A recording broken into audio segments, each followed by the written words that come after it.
Είναι οι νυχτερίδες και κάνουν διαγωνισμό ποια θα μαζέψει περισσότερο αίμα. Φεύγει λοιπόν η πρώτη, γυρίζει μέσα στο αίμα. Τι έγινε, της λένε οι άλλες. Το βλέπετε εκείνο το σχολείο, απαντάει. Πήγα και μάζεψα αίμα από τα παιδιά. Α, ωραία, της λένε. Φεύγει η δεύτερη, γυρνάει. Λέει, το βλέπετε εκείνο το εμπορικό. Πήγα και μάζεψα πολύ αίμα. Φεύγει και η τρίτη νυχτερίδα, γυρνάει μέσα στα αίματα. Λέει λοιπόν, το βλέπετε εκείνο το καμπαναριό. Ναι, της απαντούν οι άλλες. Εγώ δεν το είδα. Είναι ένας τύπος και βγαίνοντας από το σπίτι του βρίσκει ένα πιγκουίνο. Πάει λοιπόν στη φιλοζωική, τους χτυπάει την πόρτα και τους ρωτάει τι να κάνει με τον πιγκουίνο. Μα φυσικά να τον πας στο ζωολογικό κήπο, του λένε αυτοί. Την άλλη μέρα ξαναχτυπάει την πόρτα της φιλοζωικής πάλι με τον πιγκουίνο. Τι έγινε, του λένε. Δεν τον πήγε στον πιγκουίνο στο ζωολογικό κήπο. Πώς δεν τον πήγα, τους απαντάει. Σήμερα λέω να τον πάω σινεμά. Είναι οικογένεια χελώνων και αποφασίζουν να πάνε πικνίκ. Και πάνε. Μετά από 4 χρόνια λοιπόν βρίσκουν ένα ωραίο σημείο.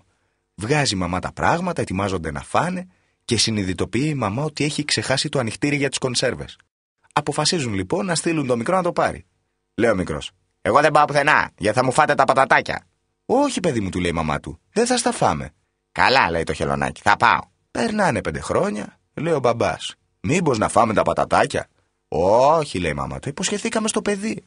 Περνάνε 10 χρόνια, λέει η μαμά, μωρέ, μήπως να φάμε τα πατατάκια. Πολύ πείνα έπεσε. Όχι, λέει ο μπαμπάς, το υποσχεθήκαμε στο παιδί. Περνάνε 13 χρόνια και αποφασίζουν οι γονείς να φάνε τα πατατάκια. Εκείνη τη στιγμή πετάγεται το χελωνάκι από ένα βράχο και λέει: Είδατε, σας το έλεγα εγώ. Γι' αυτό και εγώ δεν πάω. Είναι ένας τύπος που οδηγάει τα αμάξι του στην ερημιά και μένει από λάστιχο. Βγαίνει έξω λοιπόν, βλέπει ότι δεν έχει γρίλο.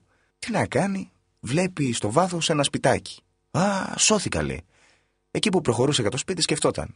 Κι άμα δεν μου κάνει ο γρίλος, μπάλε. Όλοι οι γρίλοι οι ίδιοι είναι. Κι άμα δεν μου το δώσει, αποκλείεται να μου το δώσει. Κι άμα δεν με εμπιστευτεί, θα του αφήσω την ταυτότητά μου. Κι άμα πάλι δεν μου το δίνει, τι θα κάνω. Θα πέσω στα πόδια του, Αλλά και πάλι αποκλείεται να δεχτεί. Τι πουσταράδες, λέει. Τέλος πάντων, φτάνει στην πόρτα, χτυπάει την πόρτα, του ανοίγει ένας κύριος, λέει καλησπέρα σας. Άντε γαμίσου εσύ και ο γρίλος σου. Είναι στο στρατόπεδο και πληροφορεί το διοικητής ότι έχει πεθάνει ο πατέρας του Καραμήτρου. Οπότε, με το που τελειώνει η αναφορά, ο διοικητής πληροφορεί τον Καραμήτρο ότι πέθανε ο πατέρας του. Ο Καραμήτρος παθαίνει εγκεφαλικό. Και ο στρατηγός λέει στο διοικητή: Μα καλά, δεν μπορούσατε να του το πείτε λίγο πιο χαλαρά. Τρόπος ήταν αυτός. Τελικά, μετά από λίγες μέρες, πεθαίνει και η μητέρα του Καραμήτρου.